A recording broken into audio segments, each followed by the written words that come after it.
Welcome to footballgameplan.com, where football makes sense. I'm Emory Hunt, the czar of the playbook, standing in Champion Square here in New Orleans, Louisiana, giving you guys the Week 17 preview between the Minnesota Vikings and the Detroit Lions. Let's start with the Vikings offense coming into this game. One thing that's important, you know they're going to run the football with Adrian Peterson, but passing the football is going to be key. What they have to do is isolate C.C. Brown in coverage. Here's a guy that struggles back there in coverage. He never saw a double move he didn't like, so you want to isolate him in coverage, attack him in the passing game, and you should have some success throwing the football against the Detroit Lions. Now, defensively, what you want to do, important to get pressure down the middle of that defense, that offensive line of Detroit. One thing, when you're playing a spread team, it's important to get pressure over the center.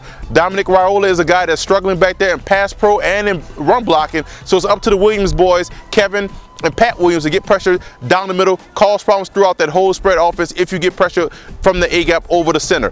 Now, you look at Detroit coming to this game. One thing that's important about Detroit, that what they do well offensively, they can spread you out and throw the football. The Vikings run a true cover 2 defense where they get pressure with their front 4 defense, so it's important to get these guys in a situation where you spread them out, widen out that cover 2, and attack the slots of the coverage of the Minnesota Vikings. So look for Nate Burleson to have some success operating out the slot, running a lot of those skinny post routes, those slants, those under routes. That's going to help out that pressure. That's going to neutralize that pressure of the Minnesota Vikings and give you guys a chance to win offensively.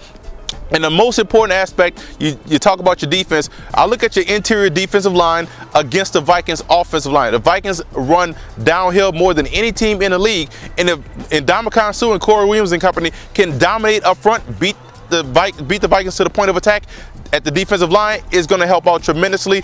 That is why I'm going with Detroit. Detroit's going to come in, spread the Vikings out. Their passing game is a little bit more progressive than the Vikings are right now. The Vikings are hurt. They're struggling. They're limping right now. Detroit's playing fast on defense. That defensive front is one to be reckoned with, and you're going to look at Detroit to come in with a lot of momentum next year as the season starts. So this is going to be one of the sleeper teams in 2011, but I think the Detroit Lions will win this game because they do play excellent at home. For more football game plan coverage, visit footballgameplan.com/NFL or visit our YouTube channel at youtube.com/footballgameplan.